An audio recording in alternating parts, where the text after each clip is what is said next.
Hello everyone, आप सभी का स्वागत है हमारे चैनल बी एक्सपर्टी पर।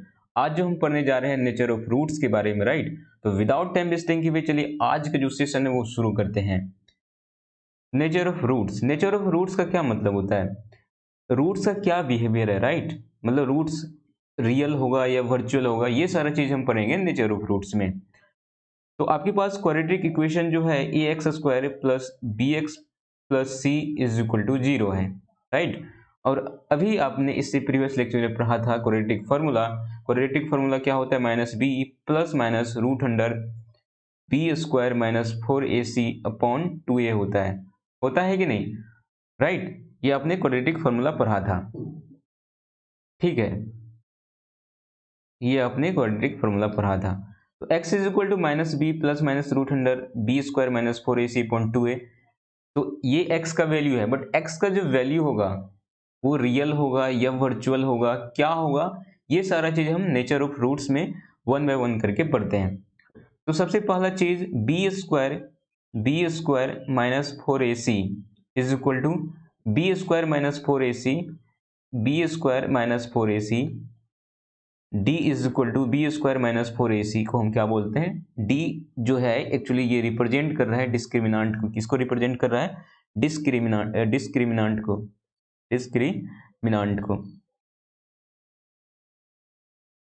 तो डिस्क्रिमिनांट इज इक्वल टू क्या होता है, बी स्क्वायर माइनस 4ac होता है, ठीक है। और सारा जो खेला है बी स्क्वायर माइनस 4ac पे ही डिपेंड है कि नेचर ऑफ रूट्स कैसा होगा, रियल होगा या वर्चुअल होगा, राइट। मतलब जो रूट है वो निकलेगा भी नहीं निकलेगा, ये सारा चीज जो होगा डी पे ही डिपेंड है।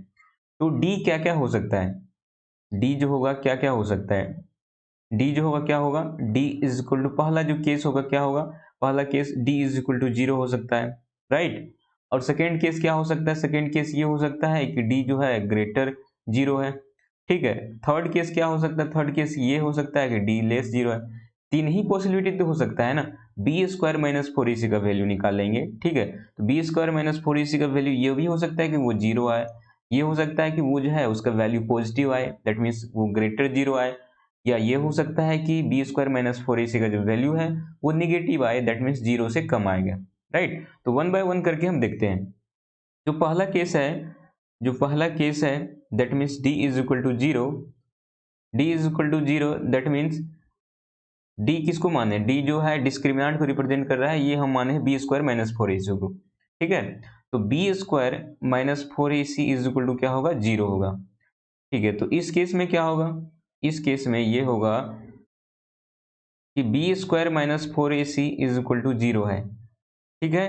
तो b square minus 4 is equal to 0 है, that means b square is equal to 4ac होगा कि नहीं, ठीक है। B square is equal to 4ac हो गया। बट आपको x का वैल्यू पता है ना, आपको x का वैल्यू क्या होता है, क्वाड्रेटिक जो फॉर्मूला है minus b plus minus root under b square minus 4ac upon 2a, ठीक है। बी स्क्वायर माइनस 4ac का जो वैल्यू है क्या है, इस केस में 0 है। तो बी स्क्वायर माइनस 4ac का जो वैल्यू है वो 0 है, that means minus b plus minus B square minus 4ac का वैल्यू क्या हो गया, 0 अपॉन 2a हो गया कि नहीं, ये हो गया, ठीक है। तो x इज इक्वल टू क्या हो गया, माइनस बी अपॉन 2a हो गया कि नहीं। और चूंकि x is equal to minus B upon 2a जो होगा क्या होगा, 2 होगा। क्यों, क्योंकि ये क्वाड्रेटिक इक्वेशन है और इसका जो मैक्सिमम जो सॉल्यूशन आएगा कितना आएगा, 2 आएगा। और इस केस में b square minus 4 is equal to जब 0 होगा, दैट मीन्स डिस्क्रिमिनेंट जब 0 होगा, तो इस केस में क्या होगा, रूट जो आएगा दैट मीन्स x का जो वैल्यू आएगा वो क्या होगा, इक्वल होगा एंड रियल होगा। इस केस में जो x का जो वैल्यू आएगा actually minus B upon 2a जो होगा 2 होगा, एक माइनस बी अपॉन 2a फिर minus B upon 2a, that means x का जो वैल्यू आएगा 2 आएगा, बट दोनों जो वैल्यू होगा क्या होगा, वो इक्वल होगा, ठीक है। तो तो इसका नेचर ऑफ रूट्स मतलब x का जो नेचर है वो कैसा है, नेचर तो इक्वल है और उसके बाद क्या है, रियल भी है। तो हम यहाँ पे लिखते हैं नेचर ऑफ रूट्स। तो नेचर ऑफ रूट्स जो होगा क्या होगा, नेचर ऑफ रूट्स इस केस में क्या होगा, नेचर ऑफ रूट्स जो होगा क्या होगा, इक्वल एंड रियल। क्या होगा, जब b square minus 4ac is equal to 0 होगा तो उस केस में नेचर ऑफ रूट्स कैसा होगा, इक्वल एंड रियल होगा, ठीक है। अब अनदर केस जो है सेकेंड केस, उसके बारे में हम बात करते हैं। सेकेंड केस क्या है? सेकेंड केस है कि डी जो है ग्रेटर जीरो है, डी जो है ग्रेटर जीरो है, राइट। सेकेंड जो केस है क्या है? D greater zero. That means that is b square minus four a c is greater zero, right. B square minus four a c is greater zero. अब आपको पता है कि x इज इक्वल टू क्या होता है? x is equal to minus b plus minus root under b square minus four a c upon two a होता है, ठीक है। B square minus four a c का जो वैल्यू है क्या है? ये ग्रेटर जीरो है, राइट। तो minus b plus minus root under b square upon four a c, इस केस में क्या होगा? इस केस में जो नेचर ऑफ रूट्स होगा, इस केस में नेचर ऑफ रूट्स जो होगा क्या होगा? नेचर ऑफ रूट्स जो होगा क्या होगा? नेचर ऑफ रूट्स जो होगा क्या होगा? रियल होगा एंड डिस्टिंक्ट होगा। क्या होगा? रियल एंड डिस्टिंक्ट, ठीक है। डिस्टिंक्ट, रियल एंड डिस्टिंक्ट होगा, ठीक है। मतलब रियल होगा और उसके बाद क्या होगा? डिस्टिंक्ट होगा। डिस्टिंक्ट, ये जो है यहाँ पे वर्ड्स में थोड़ा ये गलत हो गया है। डिस्टिंक्ट, डिस्टिंक्ट होगा, रियल एंड डिस्टिंक्ट होगा, ठीक है। नेचर ऑफ रूट्स कैसा कैसा होगा? रियल होगा एंड डिफरेंट होगा, दैट मीन्स डिस्टिंक्ट होगा, ठीक है। जब क्या होगा? डी ग्रेटर जीरो होगा, that means b square minus four a c का जो वैल्यू होगा पॉजिटिव आएगा, तो उस केस में नेचर ऑफ रूट्स कैसा होगा? रियल होगा और डिफरेंट रूट्स होगा, दैट मीन्स जो रूट्स होगा वो इक्वल नहीं होगा, ठीक है। और अगला जो केस है, दैट मीन्स जब जब डी का जो वैल्यू है, जब डी का जो वैल्यू है, जब डी का वैल्यू लेस जीरो हो, that means b square, that is b square minus four a c का वैल्यू जो है लेस जीरो है, दैट मीन्स निगेटिव है। तो उस केस में नेचर ऑफ रूट्स जो होगा क्या होगा? उस केस में नेचर ऑफ रूट्स जो होगा क्या होगा? नेचर ऑफ रूट्स जो होगा क्या होगा? नेचर ऑफ रूट्स जो होगा वो होगा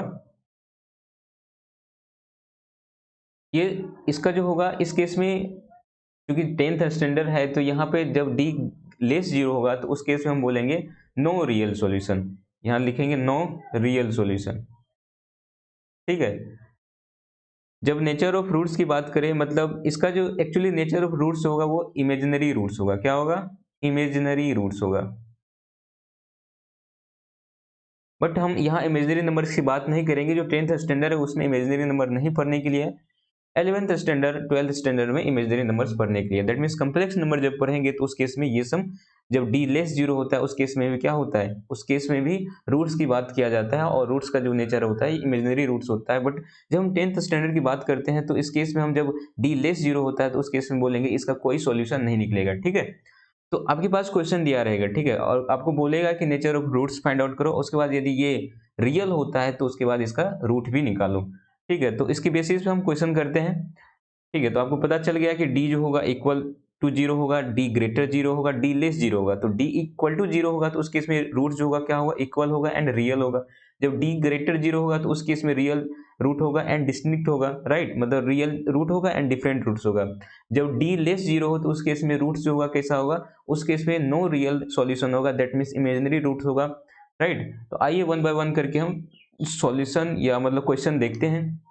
तो पहला क्वेश्चन है आपके स्क्रीन पे, और ये क्वेश्चन जो है एनसीईआरटी से लिया गया है, ठीक है। तो ये क्वेश्चन जो है एनसीईआरटी से लिया गया है, आप इसको पॉज करके क्वेश्चन सॉल्व कर सकते हैं, ठीक है। तो इसमें क्वेश्चन में क्या बोल रहा है? Find the nature of the roots of the following quadratic equation if the real roots exist them find the them. यदि इसको इसमें बोल क्या रहा है? नेचर ऑफ रूट्स निकालो, ठीक है। उसके बाद क्या बोल रहा है कि रियल रूट यदि एग्जिस्ट है तब उसके बाद उसका वैल्यू भी निकालो। तो ठीक है, तो हम करते हैं क्वेश्चन। पहला क्वेश्चन है कि two x square minus three x plus five is equal to zero है। तो इस केस में सबसे पहले आप ए बी सी का वैल्यू निकालो। A B C, A is equal to क्या होगा? 2 होगा, बी इज इक्वल टू क्या होगा? -3 होगा and c is equal to 5 होगा। ये ए बी सी का वैल्यू हमने लिख दिया, ठीक है। अब हम क्या करते हैं? डी का वैल्यू निकालते हैं। D is equal to b square minus four a c, यही ना? यही तो अभी देखिए तो डिस्क्रिमिनेंट होता है b square minus four a सी। तो इसका वैल्यू कितना आएगा? बी स्क्वायर मतलब कितना? -3 का स्क्वायर, ठीक है, -4 इंटू ए इंटू सी, ठीक है। तो ये कितना होगा? 9 माइनस 4 इंटू टू, और into two 8 into 5 that is 40, ठीक है। 9 में से 40 का कितना हो गया? 9 में से 40 जाएगा तो ये कितना हो जाएगा? -31, जो क्या है? लेस जीरो है, निगेटिव है ना, तो ये लेस जीरो है।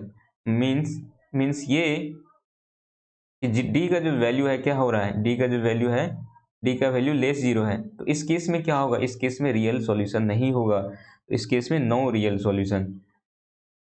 यहाँ पे लिखेंगे नो, क्योंकि d, since d is less zero, so no solution, no real solution exist, no real solution exist. ठीक है, तो इसका कोई भी रियल सॉल्यूशन एग्जिस्ट नहीं करेगा। आइए देखते हैं, नो रियल सॉल्यूशन एग्जिस्ट या no real root exist. Root भी लिख सकते हैं ना, पहले ये हम कुछ बता दिए थे, नो रियल रूट या no real solution exist, right. अब सेकंड क्वेश्चन की बात करते हैं। सेकंड क्वेश्चन में सबसे पहले एबीसी का वैल्यू हम लिखते हैं, a is equal to 3, b is equal to -4√3 and c is equal to क्या है 4 है, राइट। तो इस केस में डिस्क्रिमिनेंट जो होगा डी इज इक्वल टू क्या होता है, बी स्क्वायर माइनस 4ac होता है कि नहीं। तो बी स्क्वायर का जो वैल्यू कितना हो जाएगा, बी स्क्वायर मतलब -4√3 का होल स्क्वायर, ठीक है, -4 इंटू ए इंटू सी, तो ये हो जाएगा 4 का स्क्वायर और √3 का स्क्वायर, तो ये होगा 48। ठीक है, यहाँ कितना हो गया, 4 इंटू 3 इंटू 4, तो ये भी कितना होगा 48 होगा।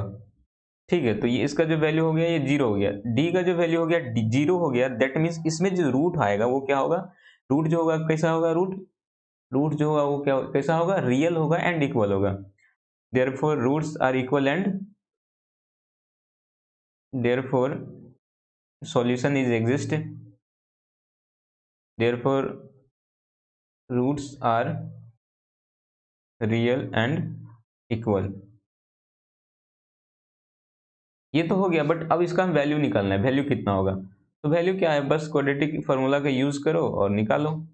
क्वाड्रेटिक फार्मूला जो होता है x इज इक्वल टू क्या होता है, -b plus minus root under b square -4ac upon 2a। बस इसमें वैल्यू पुट करना है। तो v का वैल्यू कितना पता है आपको, जो v का जो वैल्यू है, b का वैल्यू कितना है -4√3, तो माइनस माइनस तो ऑलरेडी फार्मूला में है -4√3, और d का जो वैल्यू 0 है, तो यहाँ बी स्क्वायर माइनस 4 इसका वैल्यू 0 है, तो ये 0 अपॉन 2a, a का मतलब कितना है 3। ठीक है, तो ये कितना हो जाएगा, ये हो जाएगा माइनस माइनस प्लस हो जाएगा 4√3 अपॉन 2 इंटू 3, 2 से 4 करिएगा 2 हो गया, ये हो गया कितना, ये हो जाएगा 2√3 अपॉन 3। ठीक है, आप इसको इस तरह से भी लिख सकते हो या ऐसे ही रहने दे सकते हो। तो x का जो वैल्यू हो गया, x का चूंकि एक वैल्यू नहीं आएगा, दो वैल्यू, लेकिन दोनों क्या होगा, इक्वल होगा। Therefore x is equal to क्या होगा, 2√3 अपॉन 3 एंड 2√3 अपॉन 3, राइट। इस केस में क्या है, रूट जो क्या है इक्वल है एंड रियल भी है। ठीक है, तो इस तरह के क्वेश्चन को आप सॉल्व कर सकते हैं, नेचर रूट्स के जो बेसिस क्वेश्चन है। ठीक है, आइए नेक्स्ट प्रॉब्लम देखते हैं। नेक्स्ट जो प्रॉब्लम है आपकी स्क्रीन पे है, हो सकता है तो यदि आपसे बने तो पॉज करके इसको जरूर सॉल्व करें, नहीं तो फिर देखते हैं। तो क्वेश्चन क्या है, क्वेश्चन पढ़ते हैं एक बार। Find the values of k for each of the following quadratic equation so that they have two equal roots. ये भी एक्सरसाइज 4.4 का क्वेश्चन है, क्वेश्चन नंबर 2 का पहला क्वेश्चन हम देखते हैं। इसमें पूछ क्या रहा है, वैल्यू निकालना है k का, ठीक है, क्वाड्रेटिक इक्वेशन, और कंडीशन क्या दिया है, so that they have equal roots. भाई आपको कंडीशन दिया हुआ है, कंडीशन क्या है, इक्वल रूट्स है। ठीक है, पहले हम लिखते हैं एबीसी का value, a is equal to 2 हो गया, ठीक है, b इज इक्वल टू क्या है, k है, and c is equal to 3 है। और क्या है, इक्वल रूट्स है। इक्वल रूट्स कब होता है, इक्वल रूट्स उस केस में होता है जब क्या होगा, d का वैल्यू 0 होता है। गिवन जो है क्या है, गिवन आपके पास ये है कि roots are equal, roots are equal. तो रूट्स कब इक्वल होता है, रूट्स उस केस में इक्वल होता है ना, जब क्या होता है, डी का वैल्यू 0 होता है। तो डी का वैल्यू निकालो, डी इज इक्वल टू क्या होगा, d is equal to b square minus 4ac, तो this is equal to b square means 2 का स्क्वायर, ठीक है, 4 इंटू ए मीन्स बी का मतलब के ना, बी का मतलब के, क्योंकि बी का वैल्यू के दिया है ना यहाँ पे, तो ये के स्क्वायर हो गया, ठीक है, -4ac, तो ये हो गया के square minus 4 into 2 into 3, that means 24, right. तो के का जो के स्क्वायर माइनस 24 हो गया, ठीक है, डी का वैल्यू, ये डी इज इक्वल टू हुआ, ठीक है, और आपके पास जो गिवन है वो है roots are equal. Roots are equal तब कब होता है, जब डी का वैल्यू जो गिवन है, जो गिवन है क्या है, रूट्स आर इक्वल, देयरफॉर क्या होगा, d is equal to zero होगा। होगा कि नहीं, d is equal to zero होगा। ठीक है, तो डी का जो वैल्यू अभी निकला के स्क्वायर माइनस 24, तो अब दोनों को जीरो के इक्वल उसको कर देते हैं। K square minus 24 is equal to zero. ठीक है, तो के स्क्वायर उस तरफ जाएगा तो ये 24 हो जाएगा, और फिर के का वैल्यू क्या होगा बताओ। हमने क्या किए, के का जो वैल्यू होगा क्या होगा, स्क्वायर रूट दोनों तरफ लिए तो ये क्या होगा, प्लस माइनस होगा। हमेशा जो होगा, जब भी स्क्वायर रूट लेंगे तो क्या होगा, प्लस माइनस हमेशा। हम फर्स्ट लेक्चर में जो सॉल्यूशन की बात करें तो उसी केस में सारी चीज बताए हुए थे। जब भी हम स्क्वायर रूट लेंगे तो हमेशा प्लस माइनस ही लिखेंगे। ठीक है, तो प्लस माइनस √124 हो गया। तो √124 ये कितना हो जाएगा बताओ, 6 × 4, दैट मीन्स ये जो होगा 2 बाहर आ जाएगा, मतलब प्लस माइनस कितना हो जाएगा, 24 हो जाएगा। मीन्स के का जो वैल्यू होगा, दो वैल्यू आएगा, एक होगा 2, ये यहाँ 6 होगा।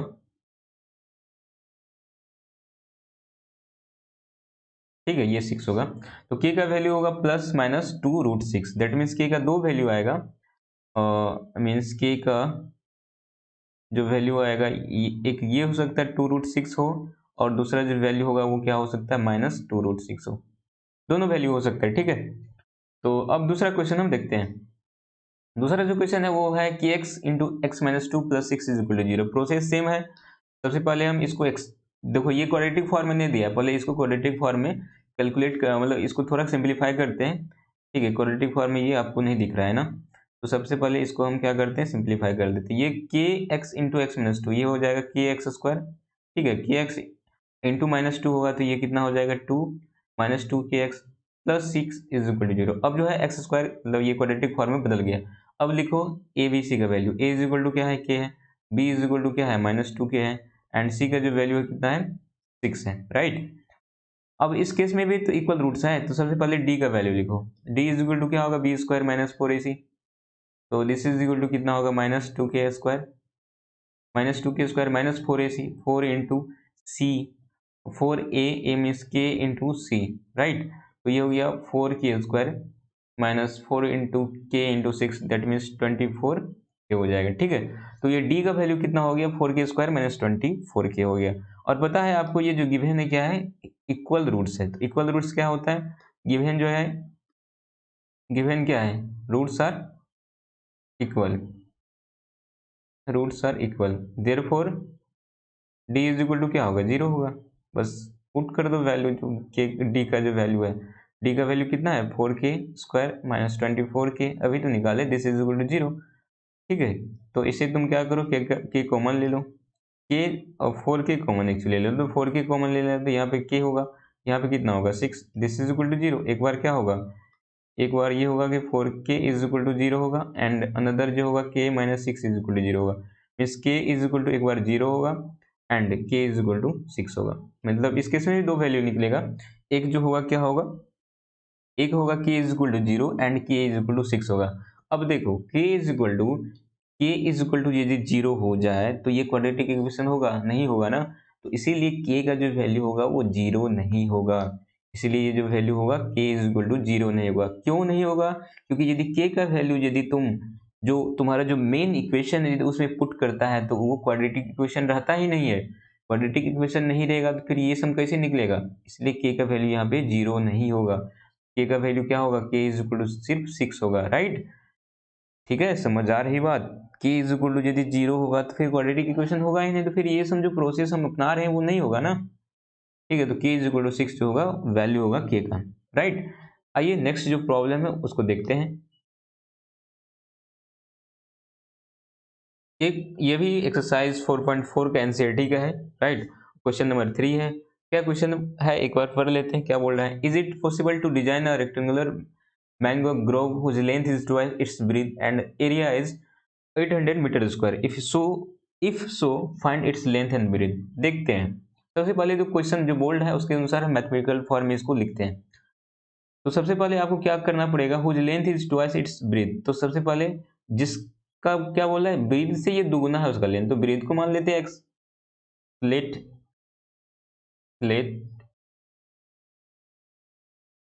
breadth of rectangular mango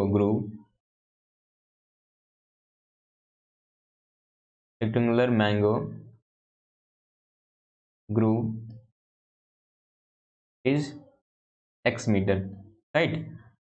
तो देयरफॉर क्या हो जाएगा, लेंथ कितना हो जाएगा बताओ, लेंथ कितना हो जाएगा, लेंथ बोल रहा है कि ट्वाइस इट्स ब्रेथ, तो ये हो जाएगा कितना 2x हो गया ना, 2x मीटर एक्चुअली होगा। आगे आगे आगे पूरा क्या बोल रहा है, and its area is 800 metre square. तो पता है एरिया क्या होता है, since area of rectangle area of rectangle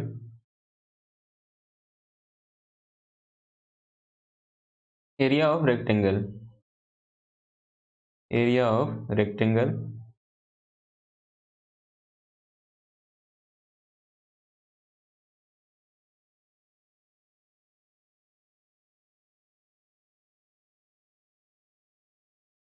area of rectangle क्या होता है, लेंथ इंटू ब्रीथ होता है ना, लेंथ इंटू ब्रीथ होता है।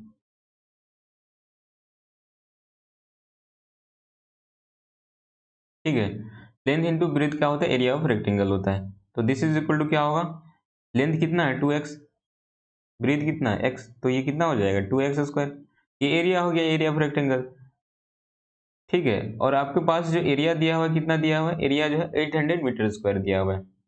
एरिया जो है कितना दिया है, एरिया जो दिया है आपके पास, जो गिवन है, गिवन एरिया क्या है, एरिया इज इक्वल टू कितना दिया है, रेक्टेंगल जो मैंगो ग्लोब है उसका दिया है, ग्रुप जो है उसका दिया है कितना 800 मीटर स्क्वायर, राइट। तो क्या होगा, ये होगा कि 2x square is equal to क्या होगा, 2x square, therefore 2x square is equal to क्या होगा 800, राइट। तो ये तो कैंसिल आउट हो जाएगा, तो ये x square is equal to कितना हो गया 400। तो x का जो वैल्यू आएगा, x का जो वैल्यू आएगा बताओ, दोनों तरफ स्क्वायर रूट लेंगे तो x का वैल्यू कितना आएगा, x का वैल्यू प्लस माइनस 20 आएगा, बट माइनस तो एक्सेप्ट नहीं होगा ना, x का जो वैल्यू होगा plus minus, but length length या ब्रीथ कभी भी नेगेटिव मेजर नहीं किया जाता है, तो ये x इज इक्वल टू कितना होगा 20 होगा, x इज इक्वल टू कितना होगा 20 होगा, x is equal to 20 metre हो गया। ये x किसको माने थे, x तो हम ब्रीथ को माने थे ना, तो ब्रीथ इज इक्वल टू कितना हो गया, भाई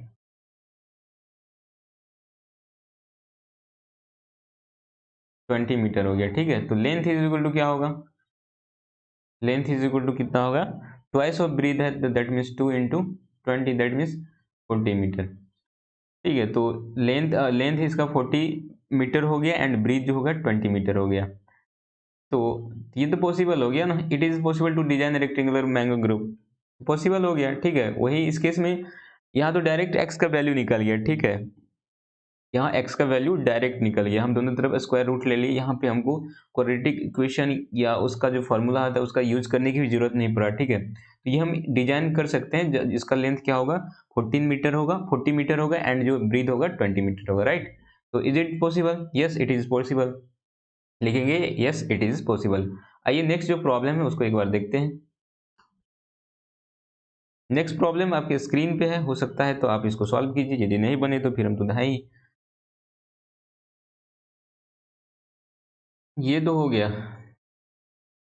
ये हो गया,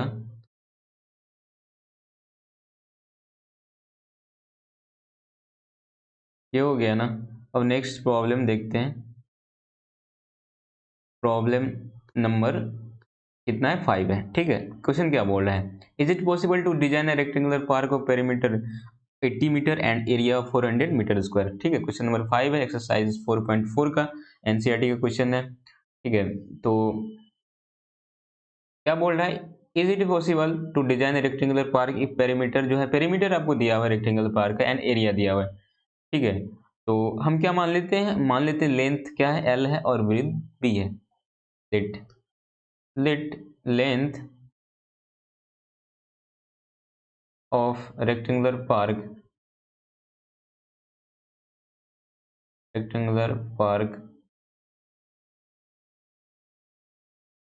let length of rectangular park is x, x या l मान लो, ठीक है, l metre and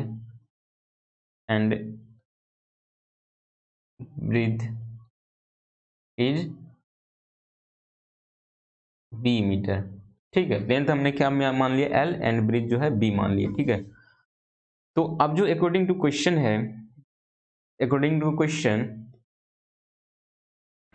question perimeter कितना दिया है, पेरीमीटर आपको दिया कितना, 80 मीटर, राइट। पेरीमीटर कितना होता है, रेक्टेंगल जो है, रेक्टेंगल का पेरीमीटर कितना होता है, 2 into L plus B, 2 into L plus B is equal to कितना है, 80 मीटर, है कि नहीं, ठीक है। तो ये इसको इक्वेशन 1 मान लो, वाला इसका इक्वेशन मान लो। और दूसरा में आपको एरिया कितना दिया है, एरिया इज इक्वल टू कितना दिया है, एरिया आपके पास दिया हुआ है 400 मीटर स्क्वायर, दिया है 400 मीटर स्क्वायर, राइट। और आपको पता है कि एरिया ऑफ रेक्टेंगल कितना होता है, L इंटू बी होता है, लेंथ इंटू ब्रीथ होता है, ये क्या होता है, एरिया ऑफ रेक्टेंगल होता है। This is equal to 400 metre square, ठीक है। इसको इक्वेशन 2 मान लो, ठीक है। अब 2 into L plus B is equal to 80 हो गया, and L into B is equal to 400 हो गया, ठीक है। इसमें दो वेरिएबल होगा, एक लेंथ हो गया वेरिएबल एंड ब्रीथ हो गया वेरिएबल, ठीक है। तो हमको दो वेरिएबल से एक वेरिएबल में कन्वर्ट करना है, दो वेरिएबल से एक वेरिएबल में कन्वर्ट करना है, ठीक है। तो कैसे हो पाएगा, तो L into B is equal to 400 है, तो इसमें से हम क्या करते हैं, b का वैल्यू ले लेते हैं और उसको हम इक्वेशन 1 में पुट कर देते हैं, या इक्वेशन 1 से हम b का वैल्यू लेके इक्वेशन 1 में पुट कर देंगे। तो इक्वेशन एक फॉर्म हो जाएगा जिसमें एक सिंगल वेरिएबल होगा, वो लेंथ यानी L के फॉर्म में वो वेरिएबल आएगा, ठीक है। तो हम क्या करते हैं, या तो तुम इससे को L या B जो भी निकालना निकाल लो, जो तो हम क्या करते हैं, हम फर्स्ट इक्वेशन से क्या करते हैं, फर्स्ट इस इक्वेशन को हम सिंपलीफाई थोड़ा कर लेते हैं। तो ये हो गया कितना, ये हो गया 40, और ये L इज इक्वल टू या B इज इक्वल टू क्या होगा, L इज इक्वल टू क्या होगा, 40 माइनस बी होगा, 40 माइनस बी होगा। हमने इक्वेशन 1 से L का वैल्यू निकाल लिए, पुटिंग यहाँ पे लिखते हैं, पुटिंग द वैल्यू ऑफ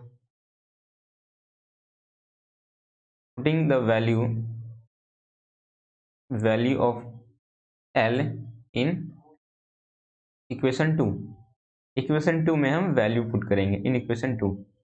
तो L का वैल्यू कितना है, 40 माइनस बी, ठीक है, into B is equal to 400। बस इसको थोड़ा सिंप्लीफाई कर लो, 40 minus B into B is equal to 400, तो ये हो गया 40b minus B square is equal to 400, right. तो ये कितना होगा बताओ, ये कितना होगा, ये जब हम पूरे को इस साइड ले जाएं तो क्या होगा, B square minus 40b plus 400 is equal to 0, right. तो आपके पास ये क्वाड्रेटिक इक्वेशन आ गया, B square minus 40b plus 400 is equal to 0, ठीक है। ये आपके पास आ गया, तो सबसे पहले आप क्या करो, d का वैल्यू निकालो। d का वैल्यू कितना होगा, बी स्क्वायर माइनस 4ac होता है, तो b स्क्वायर का यहाँ कोफिशिएंट कितना है, 1 है ना, तो ये होगा 1 का स्क्वायर माइनस 4, क्या ये लिख रहे हैं, बी स्क्वायर मतलब बी तो यहाँ पे कितना है, माइनस 40 है ना, तो माइनस 40 का square minus 4ac, minus 4ac, a मतलब 1, c मतलब 400, तो ये कितना हो गया, ये हो गया कितना, ये तो कैंसिल हो गया, दैट मीन्स ये 0 इसका वैल्यू आ रहा है, इसका जो वैल्यू आ रहा है, डी का जो वैल्यू आ रहा है, क्या आ रहा है, 0 आ रहा है, डी का वैल्यू 0 आ रहा है। तो इस केस में क्या होगा, रूट्स जो होगा क्या होगा, इक्वल होगा, देयरफॉर रूट्स आर इक्वल, ठीक है, roots are equal and real, ठीक है। तो उस रूट्स जो होगा कितना होगा, वो रूट्स, देयरफॉर रूट्स मतलब जो v का वैल्यू आएगा वो क्या होगा, minus B upon 2a, minus B upon 2a होता है ना, बट इस केस में b यहाँ पे हम नहीं लिखेंगे, यहाँ पे जो v का जो वैल्यू दिया है कितना है, b का value minus B upon 2a होता है, तो माइनस b मतलब 40 अपॉन 2a मतलब 2 इंटू 1, तो दिस इज इक्वल टू कितना होगा, दिस इज इक्वल टू होगा, ये होगा कितना, 40 अपॉन 2, दैट मीन्स 20, मतलब b का जो दो वैल्यू आएगा 20 और 20 से आएगा, मतलब 20 आएगा b का वैल्यू, तो b का वैल्यू 20 आ गया, ठीक है। b का वैल्यू मतलब ब्रीथ आपके पास आ गया है। बी का वैल्यू आ गया है, ठीक है। तो आपके पास क्योंकि लेंथ कितना, लेंथ इज इक्वल टू कितना निकला था इक्वेशन 1 में हम जब निकाले थे, तो ये कितना निकला था लेंथ का वैल्यू, 40 माइनस बी निकला था। ये कितना निकला था 40 माइनस बी निकला था, ठीक है। तो 40 माइनस बी मीन्स कितना होगा 40 माइनस बी, ये कितना हो गया 40 माइनस बी 20 हो गया। मतलब लेंथ का भी वैल्यू क्या आ रहा है, सेम आ रहा है ब्रीथ के इक्वल, मतलब जितना लेंथ है उतना ही क्या है ब्रीथ है। तो ये जो रेक्टेंगल होगा क्या होगा, रेक्टेंगल जो है होगा ये स्क्वायर टाइप का रेक्टेंगल होगा, ठीक है। ये जो रेक्टेंगल होगा क्या होगा, स्क्वायर टाइप का रेक्टेंगल होगा। और इसका जो एरिया होगा कितना होगा 20 इंटू 2400, ठीक है। और इसका जो पेरीमीटर होगा 4 इंटू ए होता है 80, मतलब जो भी कंडीशन जो आपके क्वेश्चन में वो सारा फुलफिल हो रहा है। दैट मीन्स ये जो रेक्टेंगल आएगा कैसा रेक्टेंगल आएगा, स्क्वायर टाइप का रेक्टेंगल आएगा। और ये जो बनाना क्या है पॉसिबल है, यस इट इज पॉसिबल, ठीक है। तो therefore length is equal to क्या होगा, therefore length is equal to, length is equal to क्या हो गया 20 metre and breadth is equal to क्या हो गया 20 मीटर, क्योंकि दोनों वैल्यू तो सेम आया है ना, ठीक है। तो ठीक है, तो इस लेक्चर को यहीं तक रखते हैं, मिलते हैं नेक्स्ट लेक्चर में, तब तक के लिए धन्यवाद, बाय बाय।